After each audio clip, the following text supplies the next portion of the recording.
Buenas tardes. Quiero saludar a todos quienes nos estén siguiendo el día de hoy, hayan tenido esa amabilidad. Y quiero también, como lo habíamos anunciado, saludar la presencia de todos nuestros invitados, de Pablo Ferragut, con quien en unos minutos estaré conversando sobre el tema que ha sido propuesto para el día de hoy. Y desde luego también con Beatriz de la Vega, con Mauricio Reutemann, con Eduardo Guevara, quienes han tenido la amabilidad de aceptar esta invitación a Energía Contacto. Sin más, quisiera darle la bienvenida a Pablo. Y Pablo, adelante, por favor. Bueno, primero que nada, buenas tardes para todos. Muchísimas gracias, Renato, por esta oportunidad, por invitarnos, por contar con nosotros para presentar precisamente lo que han sido las conclusiones de esta conferencia regional sobre gas natural que hemos tenido hace algunos días nada más y que, bueno, de la cual surgen muchísimos mensajes muy interesantes para traer y para disparar la conversación. Sí, sin duda, sin duda. Muchas gracias, Pablo. Como te digo, el tema que ha sido propuesto el día de hoy, que es transición energética, es un tema que nos importa a todos y que nos debe comprometer a todos, y creo que es muy interesante. Así que yo no quiero robar más minutos. Quisiera simplemente mencionar que Pablo es el gerente de proyecto de sustentabilidad de Arpel, y corrígeme si estoy equivocado, él nos está acompañando desde el Uruguay el día de hoy. Así que, nada más. Producción, si pudieran poner su presentación, por favor. Dale, bueno, muchas gracias. Y sí, como decís, el tema de la transición energética hoy es el tema en todo el sector energético. El cambio climático para cualquier industria y la transición energética para nosotros en este sector es sin duda lo más importante y, como bien decías, con mucho compromiso. Bueno, adelante y empecemos a presentar sin más preámbulos. Bueno, primero me toca obviamente hacer una muy breve introducción de lo que es la organización a la cual pertenezco. Es ARPEL. ARPEL es la Asociación Regional de Empresas del Sector Petróleo y Gas en Latinoamérica y el Caribe. Se ha fundado en 1965, o sea que ya tienen casi 60 años de existencia, y en su membresía están las principales empresas del sector en la región. Para tratar de resumir ARPEL en muy pocas palabras, digamos que es un organismo que nuclea empresas y que a través de la cooperación y la colaboración en toda la región busca impulsar la sostenibilidad. Siguiente, por favor. Y esa sostenibilidad que lo vemos con esta visión un poco de cómo tiene que ser la empresa en el futuro y cuáles son nuestros ejes de trabajo, en definitiva, tienen que ver con la transición energética, porque entendemos que las empresas tienen que estar muy comprometidas con la descarbonización, la excelencia operacional, que es algo muy tradicional y obviamente bien relevante para nuestro sector, la gestión sostenible, es decir, que tiene que ver más con la transparencia en toda la gestión, y bueno, con estar muy comprometidos con los objetivos de desarrollo sostenible, etcétera. Y bueno, como buen organismo, todo lo que es el relacionamiento con los grupos de interés, y como es cada vez más importante para las empresas, un buen relacionamiento con sus stakeholders. Así que sigamos adelante, estos son nuestros socios, así que pasémoslo rápido, los pueden ver en nuestra página web o seguirnos en las redes, etcétera. Sigamos adelante. Sí, ahora sí, vamos a mostrar un poco, bueno, nuestro trabajo. Tenemos diversos comités y uno de ellos es lo que representa el área de gas. Y venimos ya hace algunos años organizando este evento que se llama Latin America Gas Conference, que es un punto de encuentro regional para la industria del gas natural, bueno, en lo que es América Latina y el Caribe, que, bueno, se venía haciendo de forma presencial. El año pasado hicimos nada más que un panel y este año pensamos que lo íbamos a hacer presencial, pero terminamos haciéndolo virtual. Esto se llevó a cabo hace algunos días nada más. Es un evento, es un partnership que surge junto con la International Gas Union, el principal organismo internacional del gas, Energynet, que es la empresa productora, OLADE, que es el organismo que nuclea los ministerios de energía de la región y que nos apoya institucionalmente. Y bueno, fueron 2 días de discusión, más de 10 paneles, 50 panelistas, y bueno, tuvimos alrededor de 650 registrados de 45 países que bueno, nos han dado mucho background para mencionar un poco en qué está la industria del gas a nivel regional. Nada más, el anuncio que en 2022 lo vamos a hacer de forma presencial, seguramente no sabemos todavía dónde ni cuándo, pero sobre el segundo semestre. Así que adelante, por favor.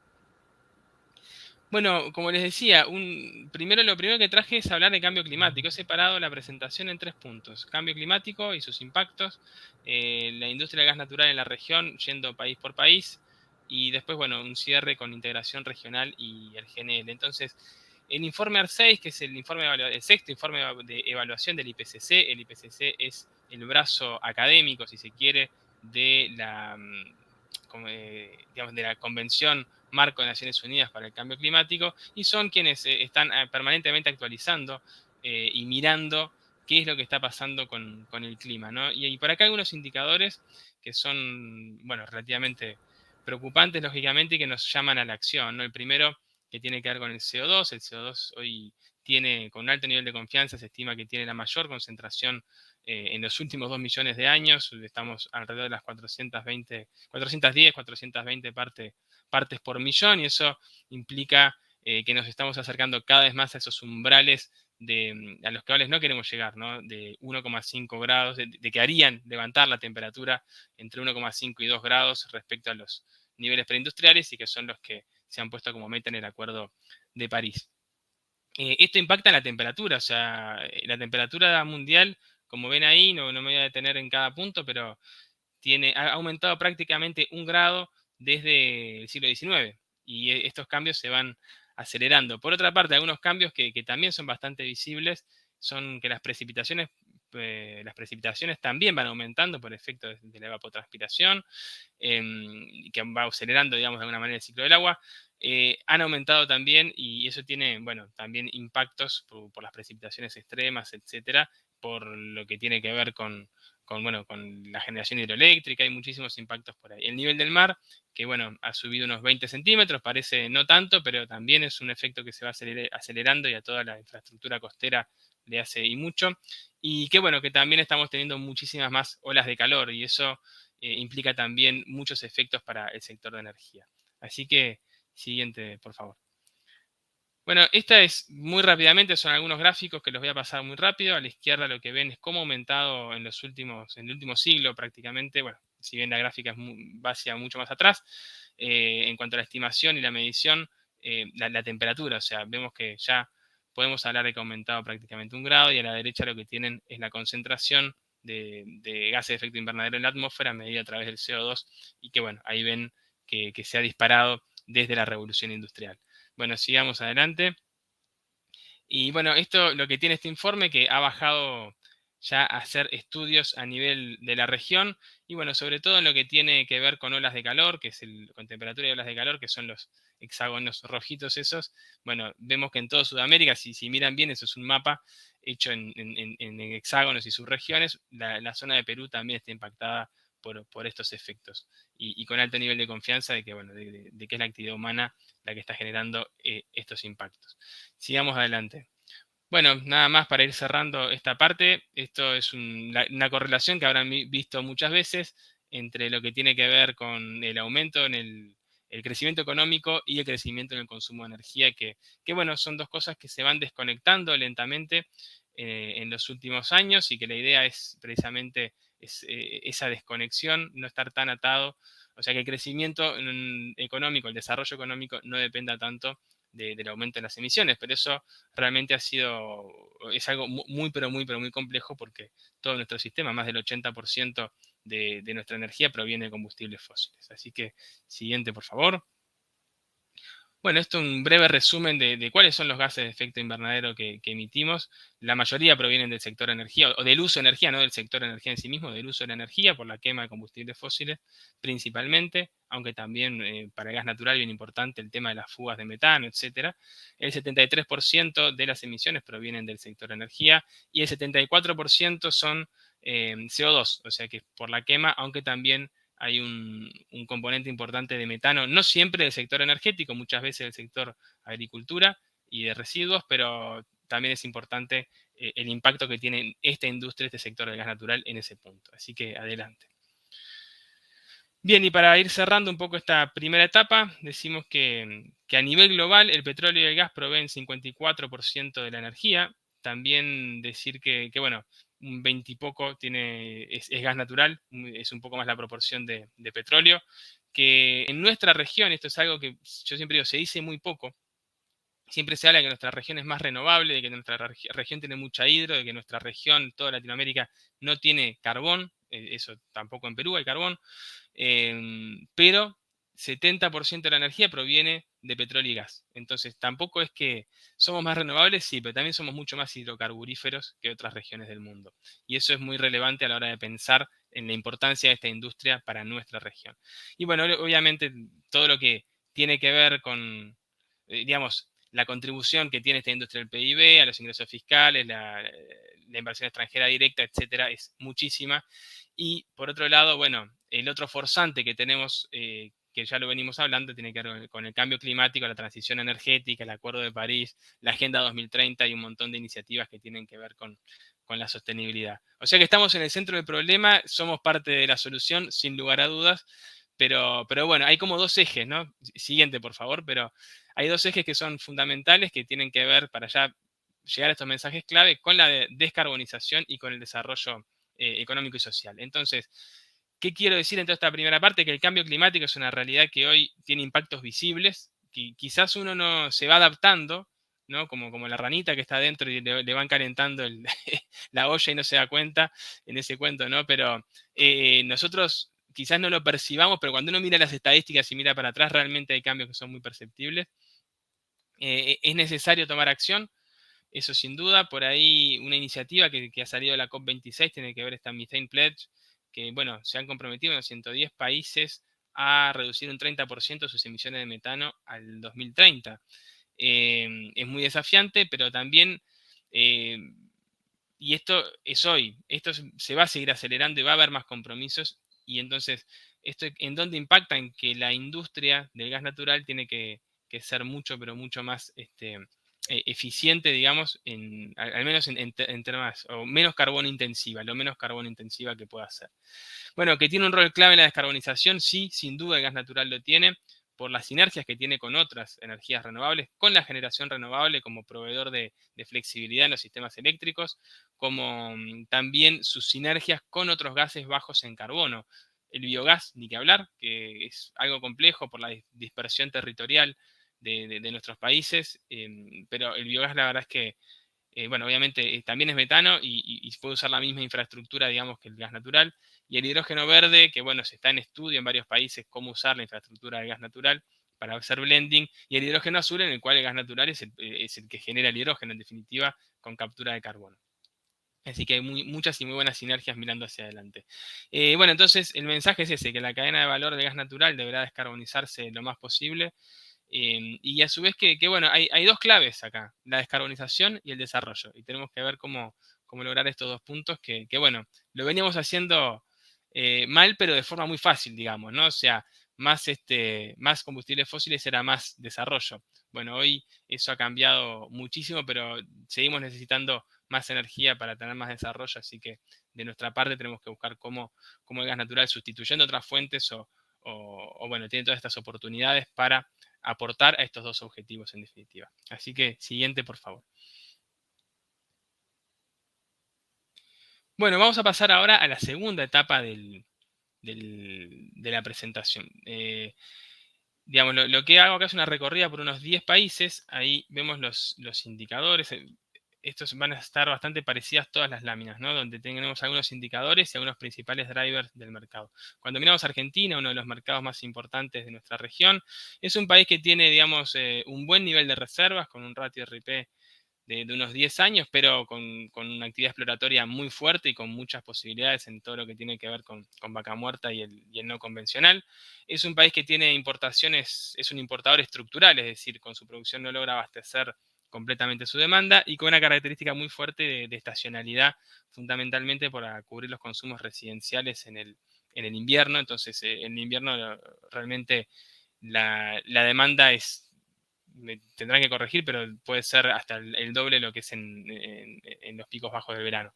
Entonces, bueno, eso cómo se cubre? Se cubre con importación desde Bolivia, viaductos, y se cubre también con importación de GNL en las dos barcos regasificadores que tienen.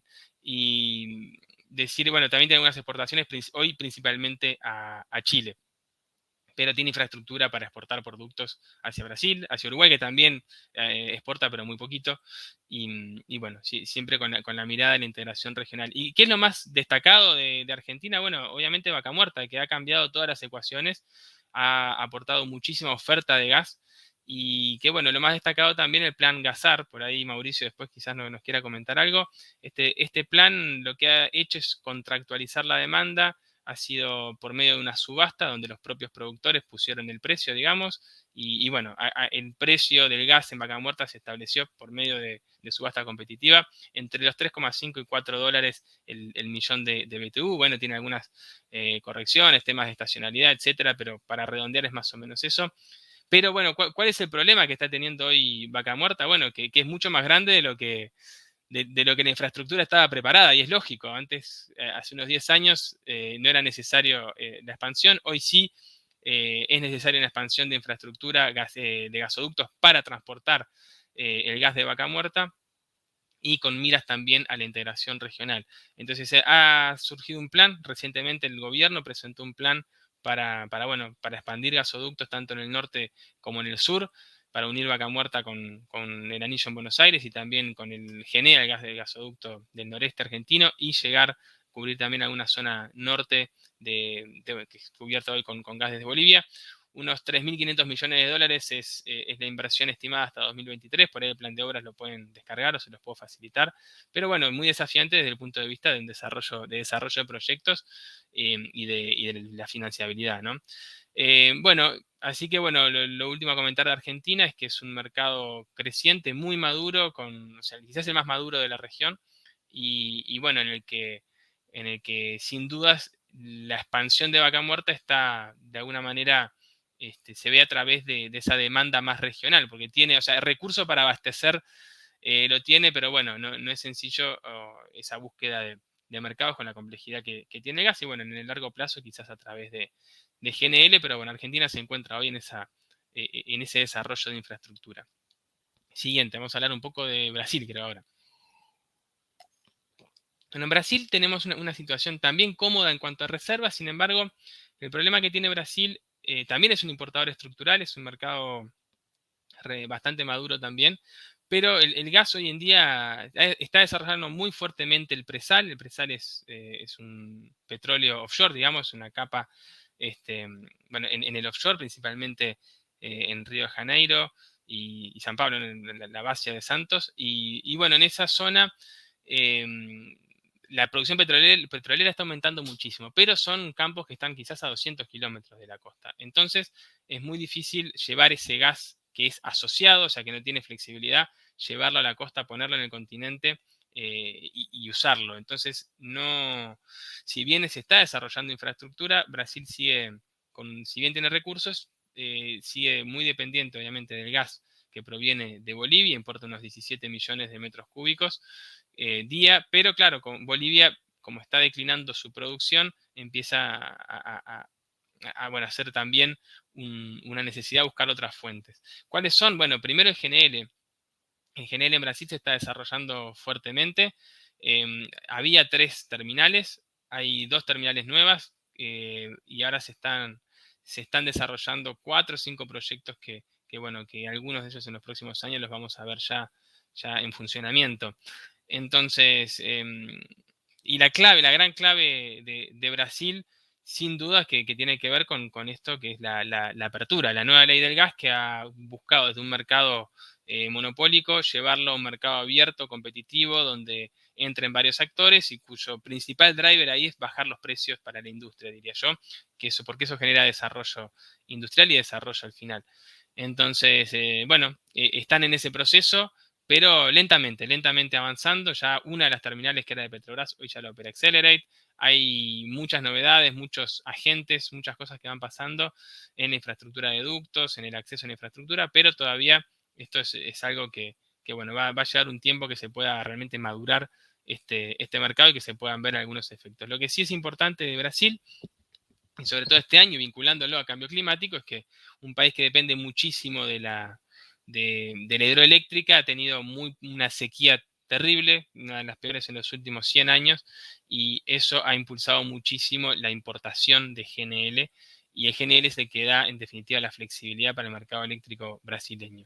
Así que, bueno, hablar de Brasil es difícil, porque Brasil, si bien es un país y una unión política, pero, o sea, políticamente, una como división política es un país, pero territorialmente es un continente en sí mismo, ¿no? Entonces, es realmente muy complejo todo el mercado. Bueno, siguiente, por favor, y voy apurando para no demorarme tanto. Bueno, vamos a hablar apenitas de Bolivia. Bolivia, como decía, el principal problema está en que están declinando sus reservas y su producción, si bien se han anunciado muchos anuncios, digamos, de planes de inversión para mejorar precisamente la producción, es uno de los principales desafíos, porque es un principal abastecedor de los vecinos, ¿no? Tanto de Brasil como de Argentina. Hoy ese nivel está en unos 30 millones de metros cúbicos día, sumado los dos, ¿no? Así que bueno, en el pasado fue más, y bueno, el signo de interrogación hacia adelante está en, bueno, cómo va a evolucionar la producción de Bolivia para el abastecimiento. Y además, los otros dos signos de interrogación se pone que en estos dos países, ya lo hemos mencionado, pero bueno, el desarrollo de Vaca Muerta, que pone mucho más gas en el mercado del lado argentino, en menos necesidades de importación en algunos momentos del año particularmente, y la nueva ley del gas que bueno, puede también generar novedades del lado brasileño. Entonces, en esa nueva dinámica se va configurando en el Cono Sur muchas nuevas oportunidades también, en particular de integración regional. Sigamos adelante. Permíteme hacerte Sí, una interrupción, Pablo. Bueno, primero sí. comentarles que lamentablemente hemos tenido un problema técnico y no hemos estado saliendo por Facebook. Tuve ahí algunas Ah, personas que estaban diciéndome que no podían conectarse. Espero que ya se haya solucionado. Ojalá que producción ya lo haya podido hacer. Pero te quería preguntar, Pablo, en el caso de Bolivia, que lo mencionaste, este, teóricamente, bueno, Bolivia ha venido exportando el gas a Brasil, Argentina, este, y teóricamente la exportación debería permitirle que haya más exploración, que siga generándose, digamos, más interés en seguir explorando. Yo no quiero hacerte definitivamente una pregunta política, digamos, de contenido político, pero sí en el sentido, digamos, de qué podría explicar que esas reservas bolivianas no han seguido incrementándose. ¿Qué ha pasado que no ha podido seguir incrementándose y que lo que fue una estrella en algún momento hoy esté Sí, declinando? mira, hay cuestiones que son geológicas también, ¿no? Entonces, yo creo que tiene que ver un poco con el éxito exploratorio, ¿no? O sea, exploración está habiendo. Quizás, obviamente, podría haber más, pero bueno, no, realmente, o sea, a ver, o sea, yo creo que siempre hemos dicho, ¿no?, que los recursos están en Bolivia, pero quizás no sean tan sencillos como los primeros que se encontraron y que permitieron tales desarrollos, ¿no? Entonces, bueno, eso requiere, obviamente, acelerar la inversión, el desarrollo de proyectos de exploración que siempre tienen un componente muy, pero muy aleatorio, en definitiva, ¿no? Entonces, bueno, y también bueno, la verdad que la exigencia sobre Bolivia no era poca, en el sentido de que, bueno, la producción rondaba los 60 millones de metros cúbicos día, exportaban más o menos 50, y el compromiso era para aumentar eso. O sea que también realmente era bien exigente estos compromisos, ¿no? Y, Pero bueno, Y en el eh, caso de Brasil que comentabas también, entiendo que Brasil con estos cambios normativos que realizó, hoy por hoy se ha convertido en uno de los principales países, digamos, que, que se manejan con el tema del GNL, ¿no? Este, sí. ¿cómo ves eso en la región, el tema de Brasil?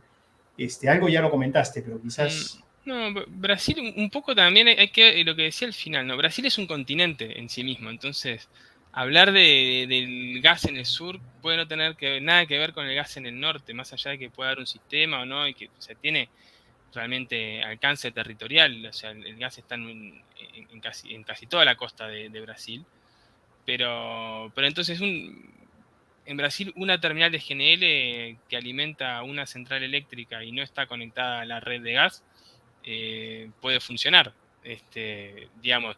Y eso o sea, no implica, o sea, y eso se está haciendo. Entonces, digamos, el GNL lo que provee es mucha flexibilidad y tiene mucho sentido en Brasil por esa flexibilidad. O sea, en Brasil el que te puede, o sea, la energía que te puede, o sea, el buffer es el gas natural en Brasil, porque cuando uno no tiene hidroeléctrica, tiene que recurrir a otras fuentes y las fuentes térmicas, digamos, hoy son el gas natural y el GNL te provee esa flexibilidad. Y digo flexibilidad porque el GNL lo puedes traer, obviamente con un premium de precio, pero en un mercado más spot, si quiere. O sea, por eso que también provee esa flexibilidad a un sistema eléctrico digamos, basado en la hidroeléctrica, ¿no? Bueno, en los años secos, y bueno, y a medida que se desarrollen más las renovables, también más flexibilidad se va a necesitar. Entonces yo creo que ahí el driver tiene que ver con esto, o sea, y bueno, es tan grande el sistema brasileño que puede dar lugar para más importación de Bolivia y para más terminales de GNL perfectamente. O sea. Pero sí es cierto que, o sea, hay muchos proyectos y en Brasil se esperaría un crecimiento importante del GNL. Dale, Pablo, no te Sigo, interrumpo no, más. pensé que me ibas a preguntar. No, bueno, muy brevemente sobre Chile. Creo que Chile, bueno, Chile es un país netamente importador, importa de Argentina y importa principalmente de GNL en sus dos terminales. Pero lo más interesante de Chile es que están muy comprometidos con la transición energética, ¿no? Y todos estos anuncios que van surgiendo del hidrógeno verde y del phase out de centrales de carbón, que, bueno, por un lado, lo que se busca obviamente es descarbonizar, por otro, bueno, el gas natural podría tener un rol cuando uno quiere acelerar acelerar la salida del carbón, ¿no? Debería, pero bueno, creo que también que están pensando en otras opciones. Es un mercado bastante maduro para ser relativamente chico, ¿no? Así que, porque está bastante desarrollado en muchos usos. Y bueno, también un poco de driver en el sur, de sustitución de biomasa digamos, para calefacción sobre todo. Bueno, sigamos. Chile se proyecta, perdón que te interrumpa, pero Chile se Sí, proyecta ser un exportador, generador de hidrógeno, ¿no? Un sí, fuerte bueno, jugador en el hidrógeno. Chile tiene algunas características interesantes. En el norte tiene dos características. Algunos de los mejores recursos renovables del mundo, principalmente lo que es solar, sobre el desierto de Atacama. También en el sur, en Magallanes, o sea, el sur que también comparte con Argentina para la energía eólica, pero en el norte tiene además la minería. Entonces, cuando uno tiene una demanda es como una burbuja de demanda tan fuerte y tiene además el recurso solar en este caso, bueno, puede tener sentido ir hacia el hidrógeno verde en un país como Chile. O sea, tiene algunas condiciones diferenciales que no están en otros países, ¿no? Además ya tiene buen desarrollo de energía renovable, o sea que bueno, pero bueno, el hidrógeno todavía está en una etapa bueno, no es una etapa madura de la tecnología y no estoy hablando solamente de los electrolizadores, ¿no? Sino toda la parte de transporte, logística, etcétera, todavía hay mucho. Pero bueno, sabemos que es uno de los grandes caminos de la transición energética. Sí, sin duda. Y llama mucho la atención Chile, ¿no? Que finalmente cómo, digamos, se han sabido organizar porque no teniendo gas, y ahora estás por tocar el tema de Perú, ellos hasta hace muy poco nos han ofrecido enviar gas a Perú, ¿no? Entonces, Sí. algo hacen bien y que no todos lo hacemos, ¿no? Bueno, Chile yo creo que la mayor virtud que ha tenido es la rápida adaptación a una crisis energética, que fue cuando Argentina dejó de tener gas para exportar hace unos 15 años atrás y lograron rápidamente desarrollar los terminales y abastecer su mercado. Y hoy aprovechan la contrastación, ¿no? El gas argentino en el invierno del norte y el GNL en el verano del norte, cuando hay menos demanda. Entonces, realmente ahí complementan y bueno, pero ellos tienen obviamente toda la planificación y bueno, los mercados de este tipo, donde con cargos, take or pay, etcétera, también se da para ese mercado secundario, ¿no? Sí. Bueno, de Perú, ¿qué les voy a explicar a ustedes de Perú? ¿No? Es un mercado desarrollado más hacia la exportación, donde creo que las principales cosas están hoy en la masificación del gas natural, que obviamente podría traer más demanda. A mí me gustaría poner como punto a discutir el tema del transporte. Creo que hay mucho potencial para desarrollar demanda en el transporte en toda América, pero en Perú particularmente, donde hay gas, donde hay cierta experiencia, donde hay puntos de recarga, etcétera. Creo que que, bueno, puede ser también interesante pensando en transporte más pesado, ¿no? Y bueno, también que el mercado más dinámico sigue siendo el asiático y seguirá siendo el asiático. Y bueno, ustedes miran hacia allá, por decirlo de alguna manera.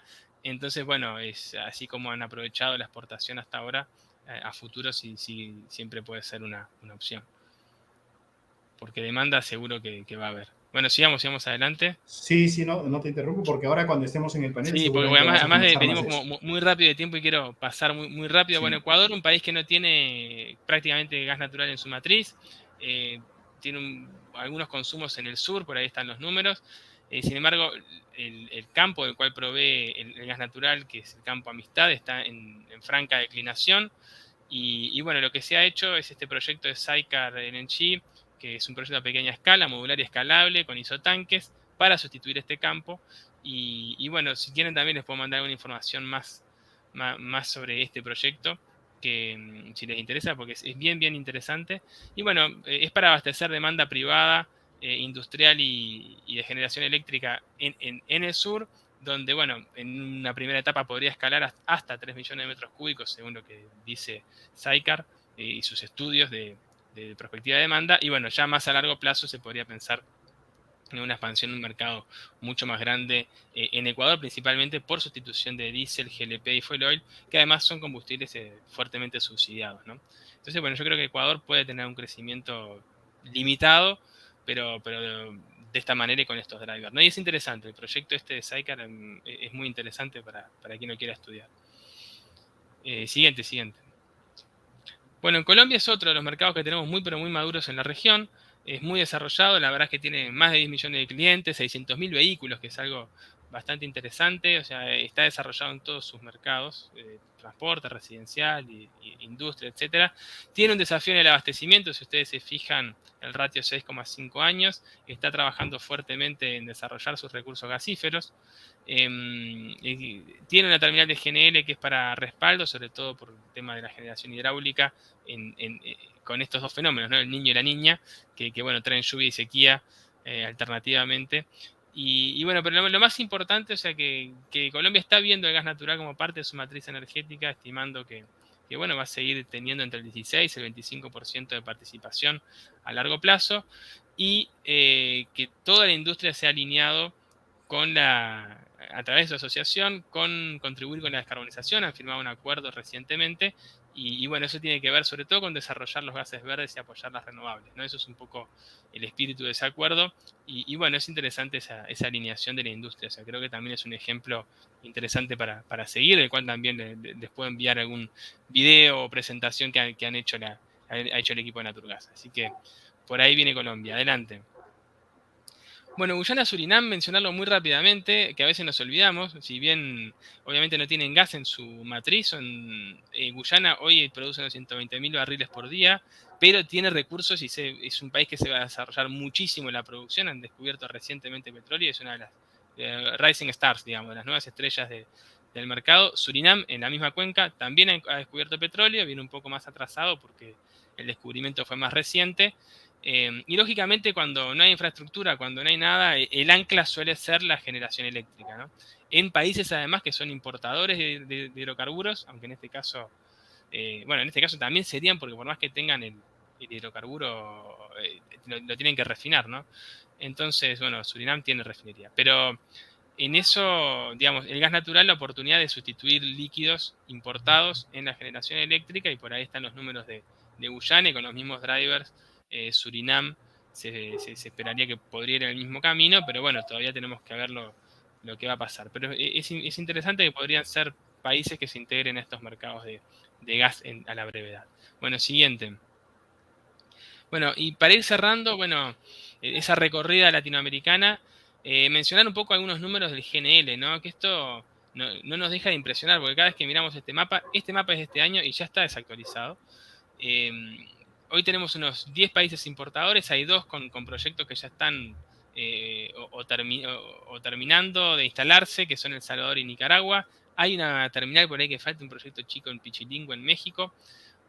Bueno, y ahí no está marcada la de Ecuador tampoco, ¿no? O sea que realmente tenemos, bueno, quizás ahora tendría que contar de vuelta si no son 13, pero digamos, casi todos los países, si se fijan, están teniendo infraestructura de GNL. Estas son las terminales donde, bueno, la importación en 2021 se estima unos 14,3 millones de toneladas, ha aumentado como un 40% respecto al año anterior. Tenemos, bueno, 2 países exportadores, Perú y Trinidad y Tobago. No me quedó en esta presentación el total de exportaciones, lo tengo que ratificar, perdón. Lo actualicé después, pero no.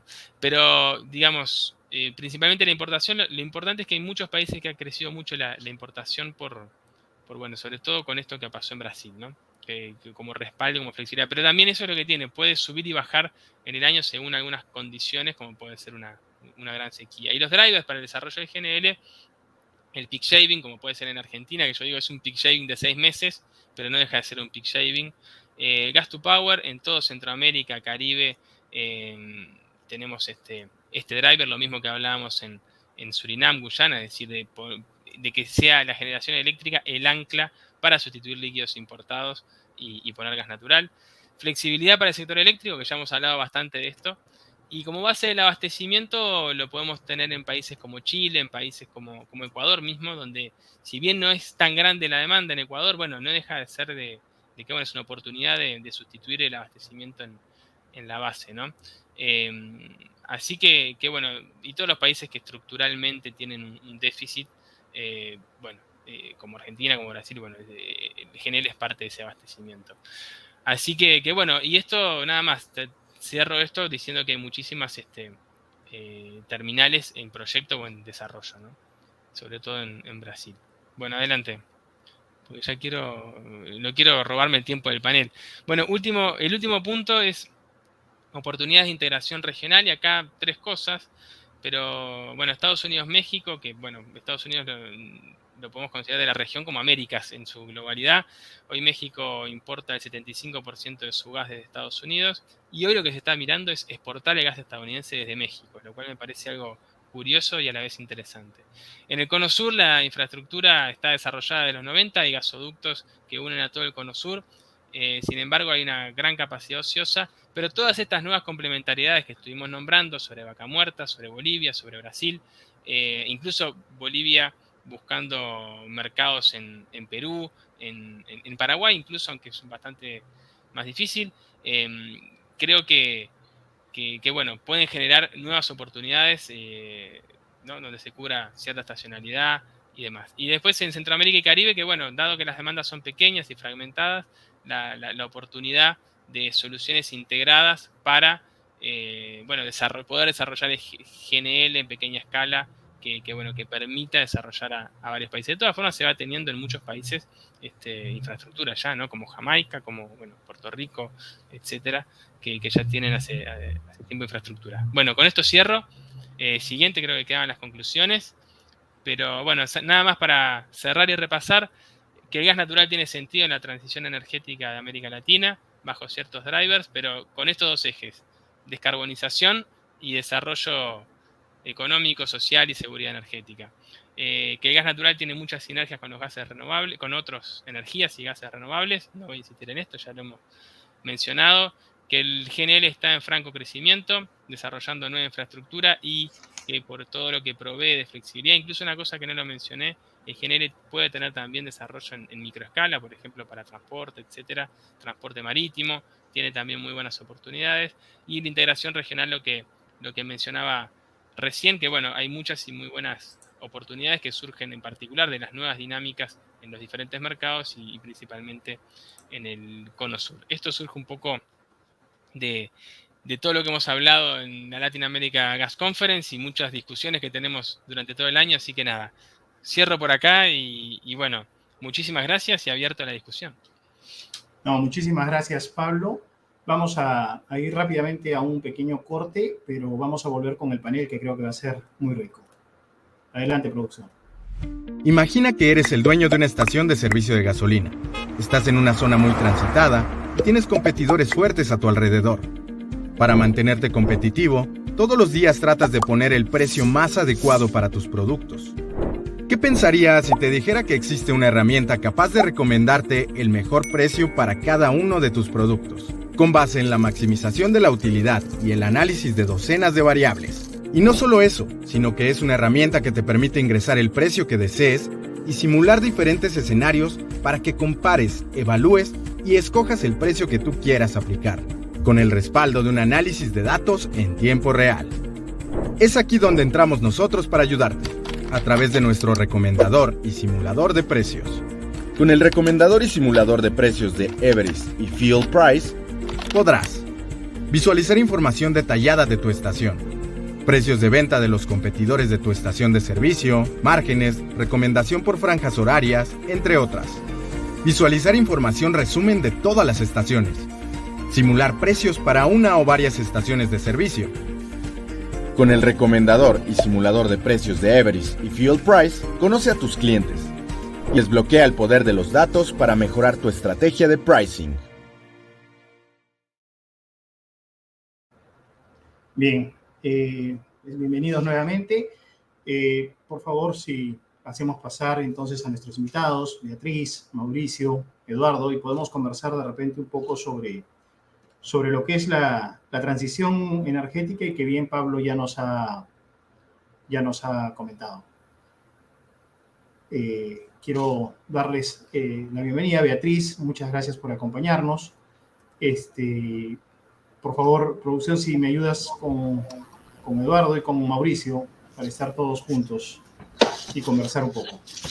Bueno, hemos escuchado un poco a Pablo y como les decía, lamento mucho que hayamos tenido ese problema en el inicio, en el arranque. Hubo alguna persona que me escribió al WhatsApp y mencionándome de que no podían conectarse. Lo hemos logrado superar el problema, pero creo que eso puede haber quitado alguna posibilidad de conexión, lo cual lamento, porque creo que tenemos unos invitados de lujo hoy día y porque, bueno, se seguirá viendo seguramente en los siguientes días este espacio y creo que eso es lo importante, ¿no? Yo hice por ahí alguna pregunta a Pablo durante la exposición, pero quería ver si es que de repente, no sé si tú, Beatriz, tienes algún comentario, alguna, no sé, sugerencia o quizás opinión especial sobre este tema. Sí, Renato, gracias. Buenas con todos.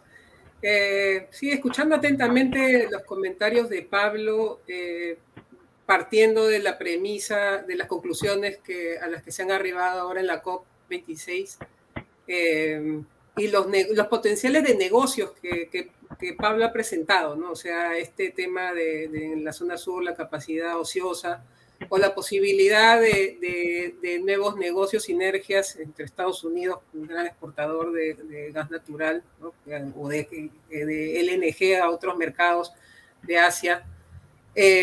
Un poco pensar también que para que se desarrollen esos negocios adicionalmente se requieren, entre otras cosas, dos, desde mi punto de vista, ¿no? Una de ellas es obviamente el acceso a financiamiento, que creo que hoy en día es una gran oportunidad, no solamente por justamente el tema de la lucha contra el cambio climático, sino porque estamos viviendo un repensamiento de los boards de empresas, en donde los criterios ASG o en general la sostenibilidad juega una base muy importante para el desarrollo de los negocios.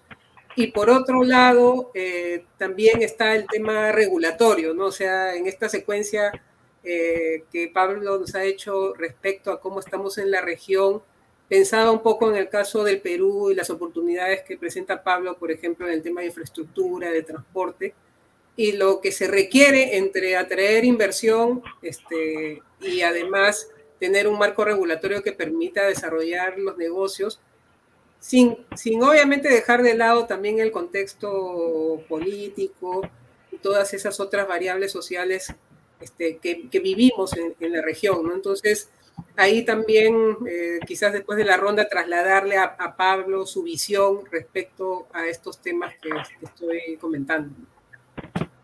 Sí, gracias, Beatriz.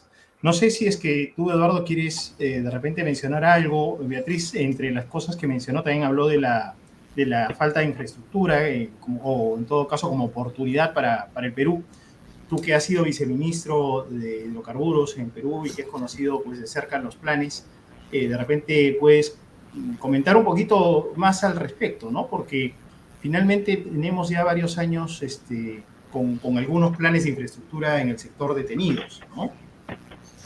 Así es. En primer lugar, gracias Renato por la invitación. Pablo, muy interesante este resumen que has presentado de la región, que creo que es muy útil, y tomando lo que preguntas ahorita, Renato, creo que nos muestra mucho las increíbles oportunidades que podemos tener por desarrollar en el Perú, ¿no? Como bien dices, el tema de infraestructura es clave, ¿no? Es un tema que lamentablemente no hemos podido desarrollar adecuadamente, ¿no? Creo que han habido esfuerzos muy aislados, no ha habido un apoyo decisivo, creo yo, de parte de los distintos gobiernos. Creo que han sido esfuerzos muy aislados, ¿no?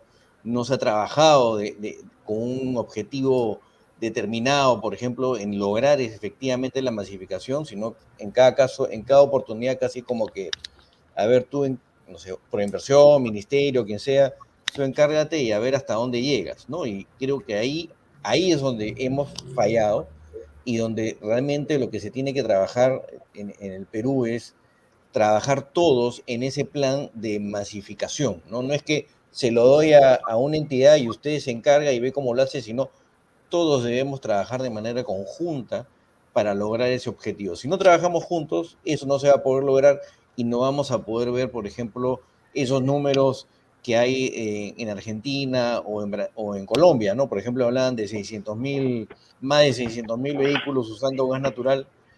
Nosotros estamos muy lejos todavía de ese número, y tenemos gas como para poder usarlo en el transporte, ¿no? Y seguir y masificar, que eso es lo que necesitamos hacer. Gracias, Eduardo. Mauricio, tú por el lado, digamos, la visión argentina de este tema, y además con la experiencia que tú has tenido dirigiendo Enargas, el regulador del gas allá en Argentina, pero además con la experiencia que tú tienes en el tema de, digamos, de transición energética, ¿no? Y de estas, digamos, recomendaciones que sueles hacer a las empresas sobre las posiciones que pueden tomar al respecto, o que deben tomar al respecto. ¿Qué podrías comentar acerca de lo expuesto por Pablo? Buenas tardes a todos. Renato, muchas gracias por la invitación. Bueno, a ver, el resumen de Pablo fue muy bueno, muy abarcativo de todo lo que se discutió en el seminario. Yo fui parte, gracias a la invitación de Arpel, también como moderador en uno de los paneles. A ver, yo te doy mi punto de vista primero sobre el tema de la transición energética. Nosotros en el G20 me tocó trabajar en Argentina, todavía estaba en la función pública en el Ministerio de Energía, preparando el G20 de Argentina, y fui parte como enviado del Ministerio de Energía en el G20 de China y de Alemania.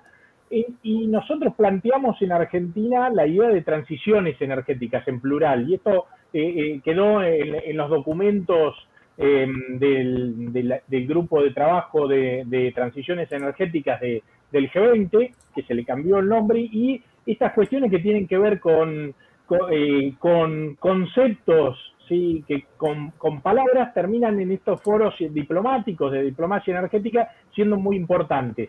Y esta idea de transiciones en plural la vimos en la COP26. En la COP26 vimos una pluralidad de posiciones y yo creo que muy ajustadas a la realidad. ¿Por qué? Porque los países no fueron a decir que podían hacer cualquier cosa, fueron a decir qué es lo que podían hacer en el camino de la transición. Lo hizo Australia diciendo vamos a hacer la transición in our way, en nuestra propia forma.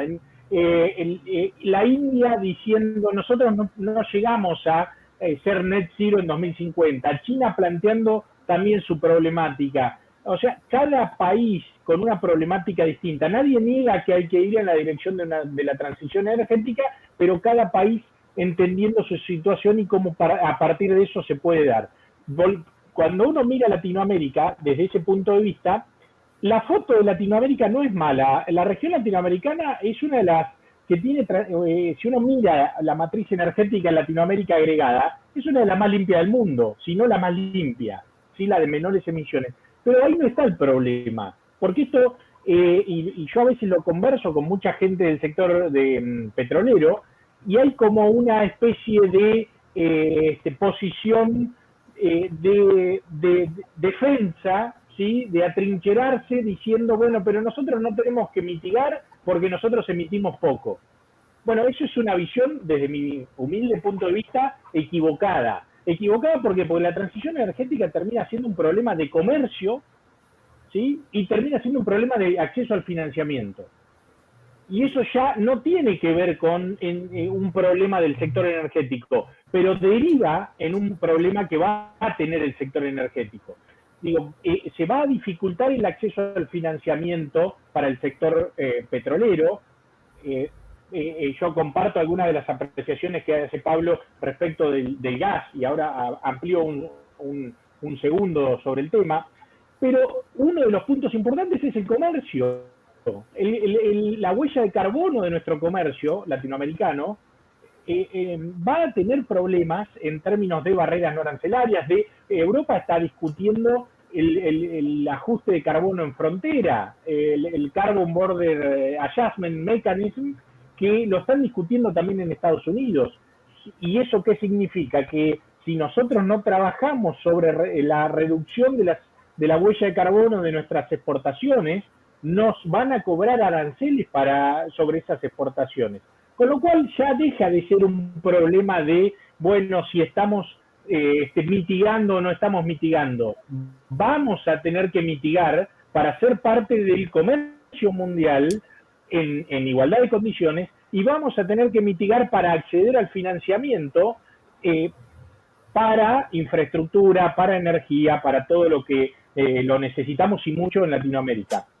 Después, el punto que quería marcar es el que señalaba Pablo al comienzo.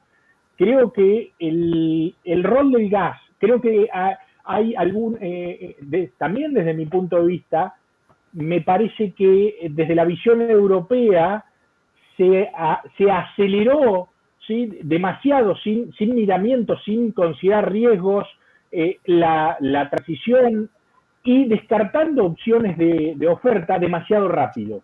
Y esto lo estamos viendo, y creo que el mundo está reflexionando al respecto, la propia Europa está reflexionando al respecto, sobre la utilidad del gas y sobre todo del GNL para brindar flexibilidad en un mundo donde tenemos mayor volatilidad de las economías por los impactos del cambio climático, pero también lo tenemos por ejemplo, una pandemia. El mundo vivió una pandemia, la economía de los países se cerró y después se volvió a abrir, y como en el caso de China, es una aspiradora de energía cuando vuelve a abrirse. Y eso deriva en una crisis de corto plazo de oferta de energía. Entonces, para esa volatilidad que suelen tener los mercados energéticos, tienen que contar con energéticos flexibles, y ahí me parece que está el rol del gas natural, como se comentaba hace algunos años y quedó un poco de modé en algún momento,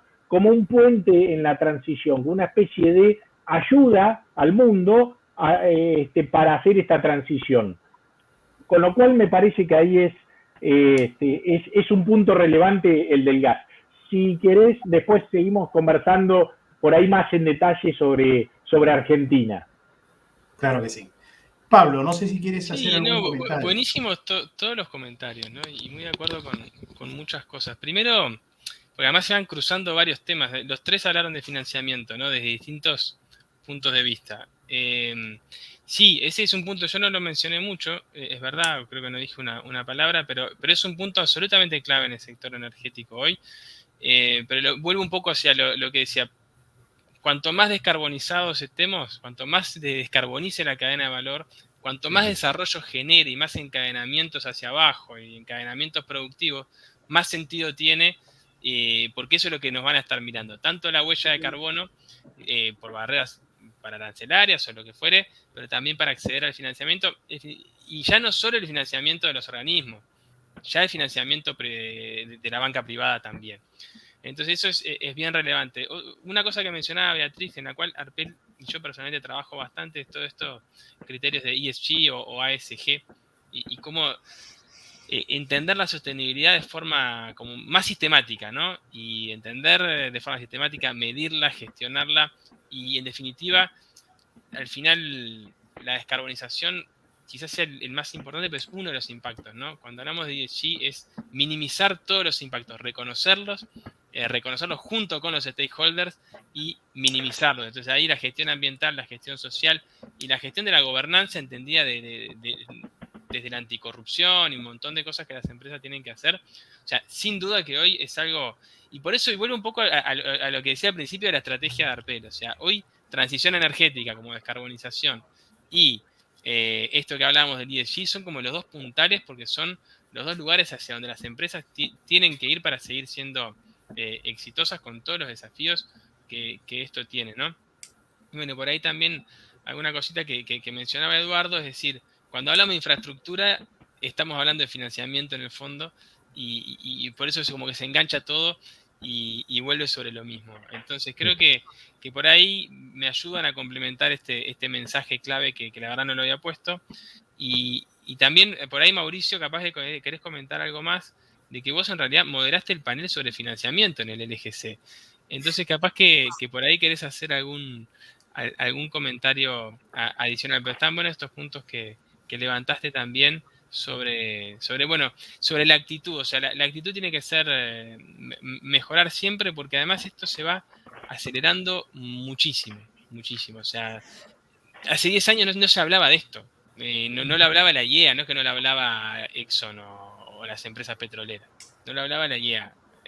Hoy todas las empresas petroleras grandes tienen compromisos de net zero, ¿no? Y tienen estrategias y están avanzando. O sea, hoy no tenemos la tecnología para hacer net zero y de forma económicamente, digamos, razonable. Entonces, pero las empresas están yendo hacia ahí, hacia neutralizar.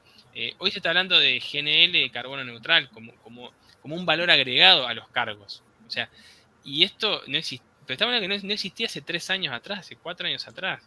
Entonces, piensen, si esto no existía hace 4 o 5 años atrás, ¿qué es lo que va a ser dentro de 5 años? O sea, las exigencias van a ser muchísimo mayores, sin lugar a dudas. Entonces, bueno, creo que por ahí el mensaje, y dentro de lo que yo decía, agrego también todo lo de ESG con esta visión más de las empresas. No sé, yo te di la palabra, Mauricio, porque si quieres agregar algo de financiamiento. No, Pablo, la verdad que el panel tuvimos gente muy interesante de la banca privada, de la banca pública, de los organismos multilaterales. Y en el panel me gustaría rescatar algunos de los puntos que se marcaban respecto de algo que vos señalabas recién, Pablo, el énfasis que ponían algunos de los, sobre todo de la banca privada, en que las empresas deberían poner mucho el acento en sus procesos, en la medición en las métricas de emisiones, en tratar de descarbonizar los procesos, mostrar que hay avances en eso, y eso es muy importante para, de alguna manera, despertar el interés y bajar las barreras al financiamiento, mostrando un sector que se acopla a la transición energética y no la combate, porque ese es el punto importante. Y otro de los puntos es justamente de cumplir con todos los procesos, tanto a nivel nacional como que a veces solicita la banca multilateral o la banca privada internacional, en términos de reportes ambientales, de estándares internacionales de cumplimiento ambiental. Eso es muy importante a la hora de hacer bancable un proyecto según lo que planteaban los especialistas. Y algo lo último, que lo uno con el reporte que saca hoy Europa, hoy o ayer, hoy lo vi en las redes, respecto de la política de gas y de infraestructura en la Unión Europea, y esto de mostrar cuál es el futuro de la infraestructura de gas. Y la infraestructura de gas no se termina con el gas.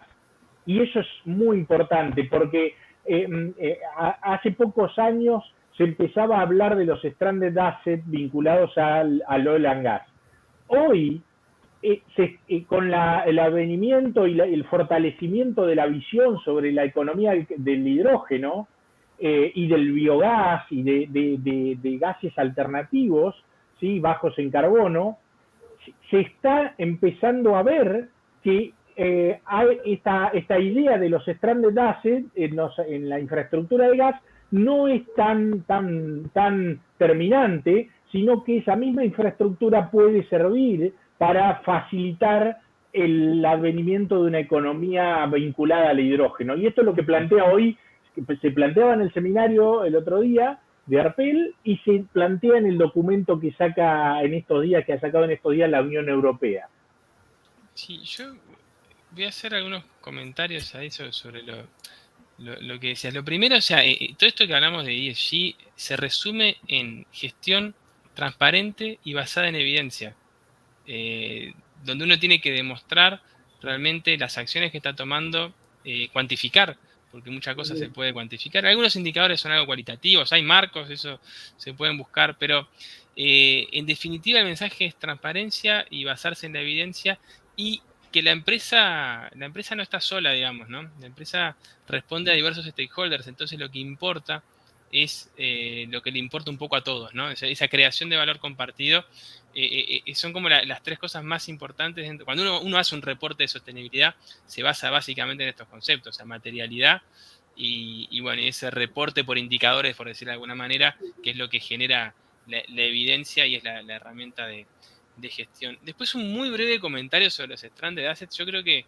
en ese punto en particular se habla, no quiero decir de forma poco seria desde algunos puntos, ¿no? Pero o por lo menos con un tono mucho más alarmista que el que la realidad marca. O sea, y pensando ya solo en las reservas de gas y petróleo, o sea, las reservas de carbón son mucho mayores, las reservas de cuántas cosas, o sea, y si seguimos buscando petróleo vamos a seguir encontrando, o sea, entonces, me parece que, claro, cuando uno mira un país como Venezuela, por nombrar uno, que uno dice tiene 200 años de reservas, bueno, eso es una cosa que más complicada. Pero las empresas no tienen un horizonte de planificación de 100 años, o sea, y las reservas que tienen, que son para 10, para 15, o sea, está dentro de un horizonte de planificación relativamente manejable y no para pensar en un impairment de acá a 2 años, de que esto no lo voy a poder usar, o sea, cuando, y que estamos hablando de que todo esto está bien, uno no mira ya el mercado petrolero como en un crecimiento como lo miraba hace 20 años atrás, pero no lo mira tampoco en un decrecimiento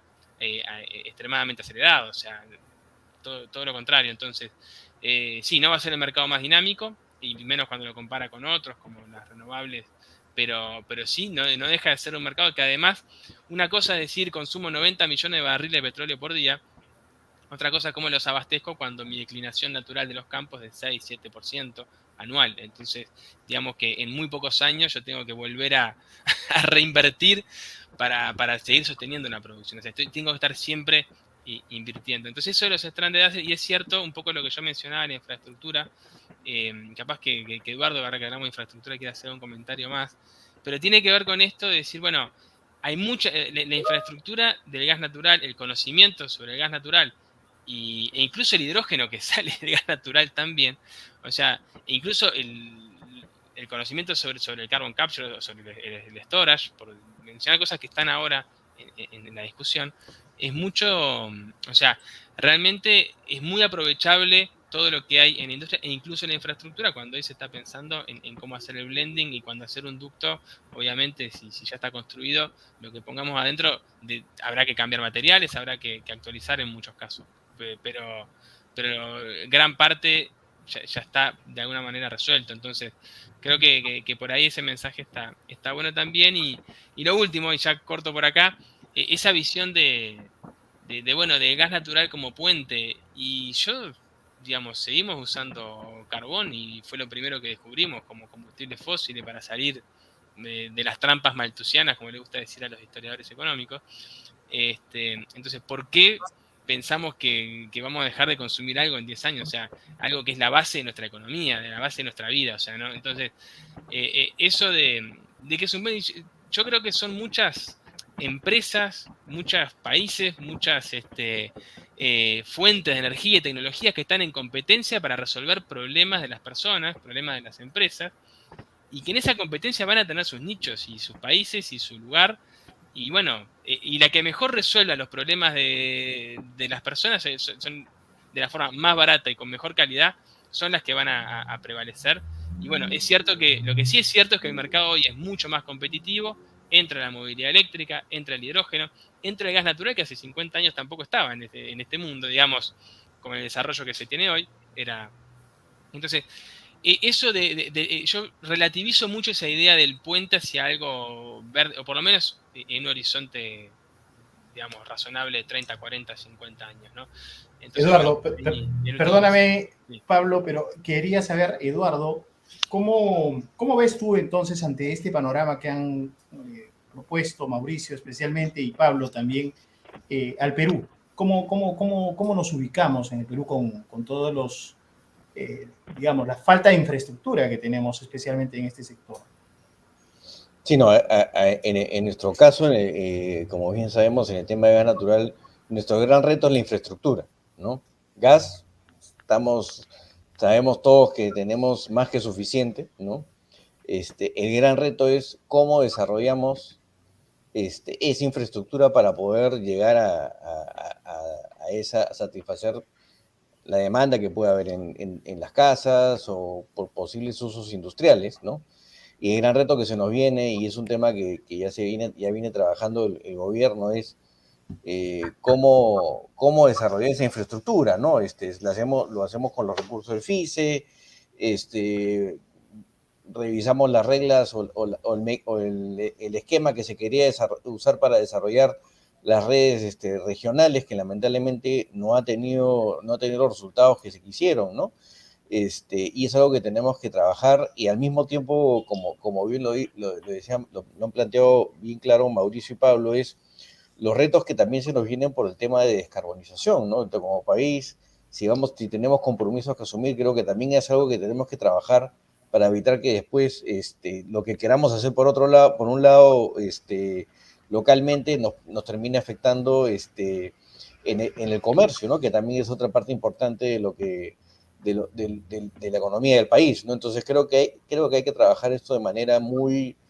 hay que evaluarlo, hay que trabajarlo seriamente, ¿no? Para poder desarrollarlo y ver este tema de infraestructura que para nosotros es fundamental y es necesario para poder beneficiarnos de todo de este recurso de este importante recurso que tenemos, ¿no? Gracias, Eduardo. Y la pregunta más difícil, en todo caso, Bea, ¿vamos a poder hacerlo? ¿Tú crees que todavía estamos en condiciones? ¿Tú crees que estos cambios o estas exigencias que se están dando en el mundo para la descarbonización y lo que mencionaba Mauricio, de cómo nos van a exigir para que en el comercio hayamos seguido ciertos pasos, todavía vamos a poder encontrar financiamiento para cubrir estas necesidades de infraestructura que tenemos en el país, financiamiento que haga viable todavía esos proyectos? Bueno, yo creo que ahí sí estamos bien tarde nosotros. No sé si pensamos en el Perú. Uno, porque o sea, Pablo y Eduardo han mencionado algo importante, o sea, cómo compatibilizamos, si bien es cierto, tenemos el gas natural y tenemos la oportunidad de hacer negocios con él y necesitamos además infraestructura, o sea, hay, digamos, una intención, pero nada de eso está recogido en un plan energético o en una hoja de ruta en la que se concilie este tema del desarrollo del gas natural con todo el tema que está alrededor, como bien lo han mencionado, de descarbonización, y mucho menos con el tema ASG. Lo que nos va a impulsar quizás es el desarrollo de las buenas prácticas que puedan traer las empresas multinacionales que tienen presencia en el Perú. De hecho, por eso los conceptos están apareciendo ya en el Perú, pero estamos tarde, o sea, estamos tarde en el plan, estamos tarde en el tema regulatorio, este tema que acabas de mencionar, que lo ha explicado Mauricio, de toda la parte, por ejemplo, no solamente regulatoria, sino fiscal, nada de eso se está conversando a nivel del Ministerio de Economía y Finanzas, porque también no es un tema del Ministerio de Energía, sino es un tema que tiene que ver con medio ambiente y también economía. Entonces, nada de eso se está conversando. Sí hay avances, creo yo, y ahí sí digo ahí la oportunidad, porque lo que va a impulsar es que sí va a haber financiamiento para nosotros. Nosotros somos un país de tercer mundo, y que por los acuerdos de París, por el acuerdo de París, los países desarrollados van a mirar al Perú como un destino para ayudar, obviamente, a cumplir los objetivos que el Perú se ha planteado también. No es nuestra contribución en emisiones, no es significativa, pero es un problema de todo el mundo, literal. Entonces, con eso vamos a tener esa oportunidad.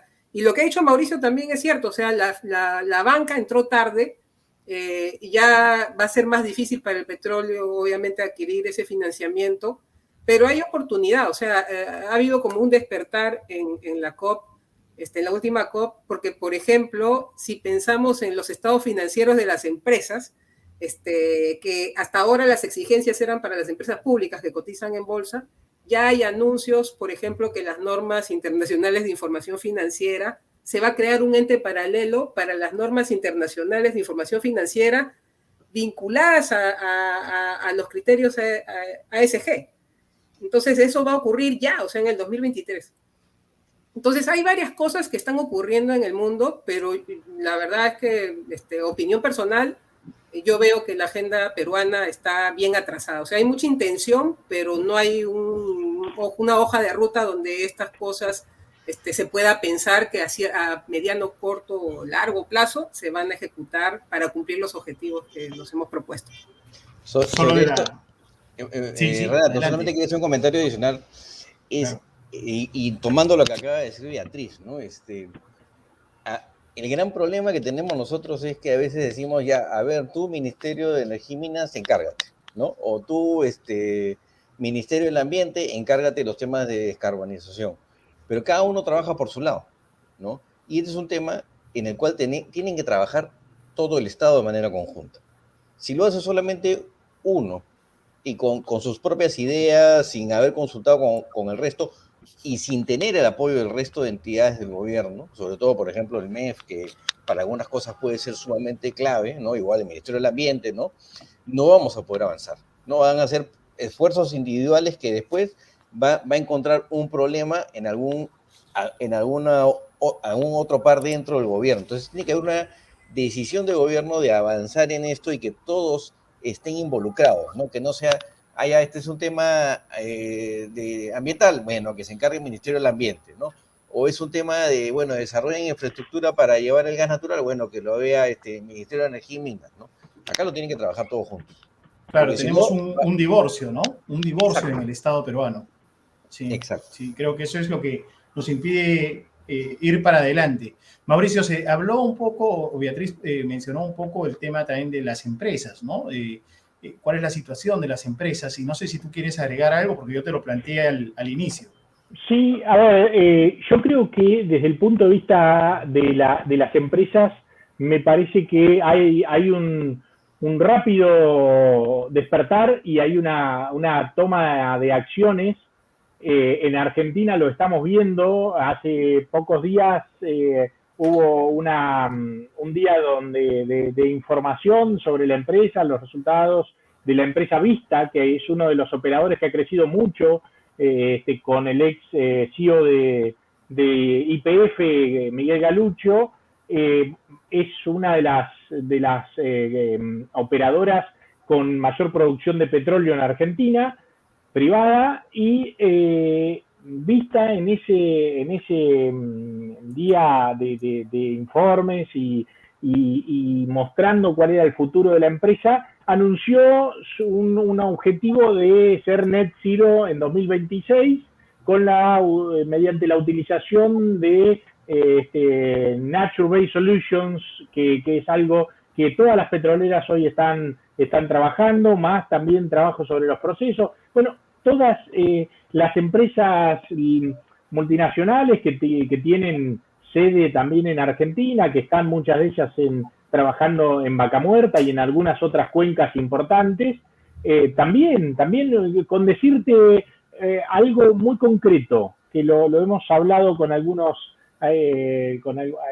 socio consultor especialista en cambio climático, que planteaba cuando uno va a la microeconomía de los incentivos, las propias empresas multinacionales ponen como parte de su bono a los gerentes de las regiones, de las distintas regiones, de los distintos países, un objetivo de descarbonización. O sea, ya no es una idea de, como se pensaba en algún momento, que de alguna manera afectaba a la reputación de la empresa. No, hoy afecta al bolsillo de los managers directamente, y es muy fuerte la acción que están tomando algunas empresas, sobre todo del campo energético, en ese aspecto. Y otro aspecto que también es importante destacar es la diversificación que están tomando muchas empresas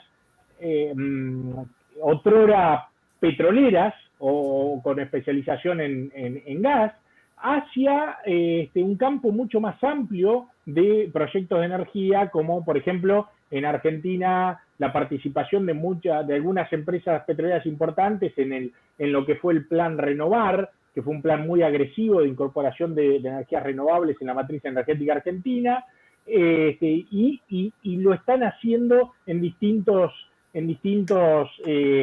proyectos. Hace poco tiempo otra empresa que no solo es empresa petrolera, sino tiene industrias importantes, manufactura en Argentina, un gran grupo económico que también ha presentado inversiones en energías renovables, también con una idea de vincular su acción industrial y la descarbonización.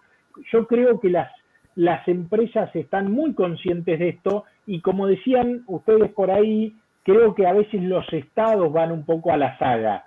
Los gobiernos van un poco a la saga del sector privado. En la anterior administración nosotros avanzamos, por ejemplo, en introducir un carbon tax, en una reforma fiscal que hubo en Argentina en el año 2017, en introducir un carbon tax, que fue una especie de rebranding de otro cargo impositivo que teníamos, que tenía un destino específico. Bueno, se cambió y se planteó como un cargo vinculado al carbono.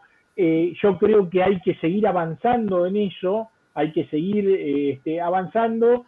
Creo que, como se planteaba al comienzo, las herramientas de planeamiento energético, nosotros trabajábamos mucho vinculados en el Ministerio de Energía, vinculados al Ministerio de Ambiente, con escenarios energéticos vinculados a las metas ambientales, a la NDC que planteaba Argentina. Eso después lo bajábamos y lo vinculábamos a las acciones que teníamos que tomar en forma más o menos agresiva en los distintos escenarios. Y bueno, y eso yo creo que es importante. Pero como te decía, resumiendo, yo creo que las empresas privadas están muy conscientes de esto y están comenzando a actuar muy fuertemente. Los gobiernos creo que van un poco a la saga, pero bueno, están tomando conciencia de que hay que actuar. Gracias Mauricio.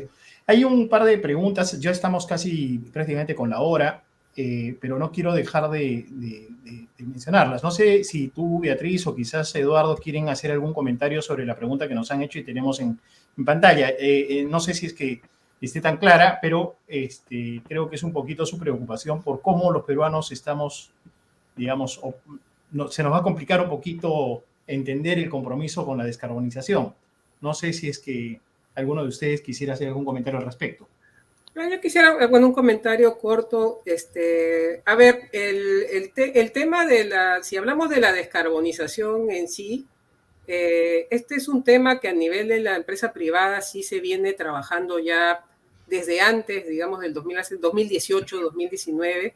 Las empresas tienen iniciativas, y como dice Mauricio, es más, digamos, alinear las agendas de gobierno que tal cual siempre vienen retrasadas, pero hay proyectos y no necesariamente proyectos pilotos, y muchas de ellas, como mencionaba, es básicamente porque sus casas matrices, sobre todo en el caso de la inversión europea, ya lo vienen haciendo desde hace tiempo, porque el Acuerdo de París, que fue, digamos, un hito que unificó a que todos los países lo firmaran y se alinearan, ha hecho que, bueno, salvo Estados Unidos, que entró tarde con el cambio de gobierno, ha hecho que las empresas entren a ese espacio.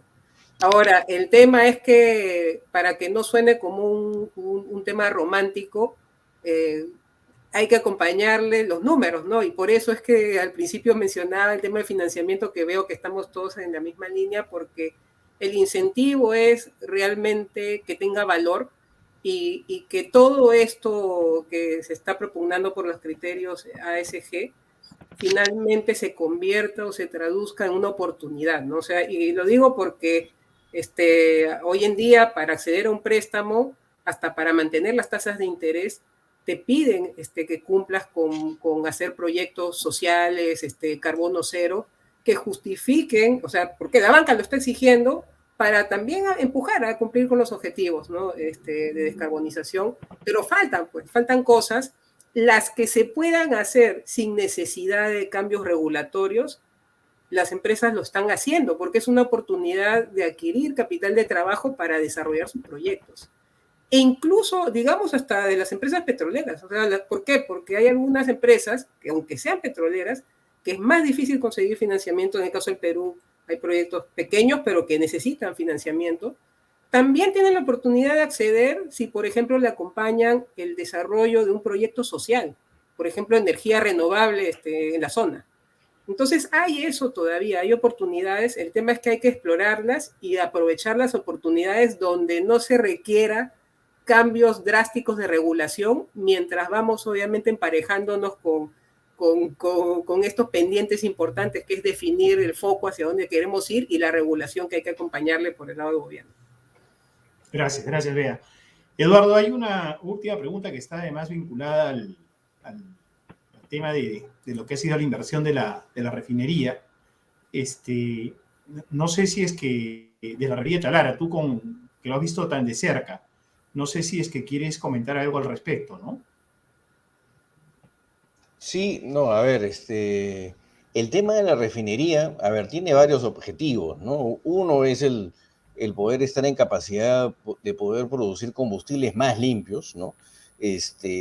Para lo cual, no hay que olvidar que la construcción de la refinería ha necesitado recurrir a financiamiento internacional, tanto en la emisión de bonos en Nueva York, como también financiamiento a través de varios bancos, ¿no? De un sindicato de bancos, ¿no?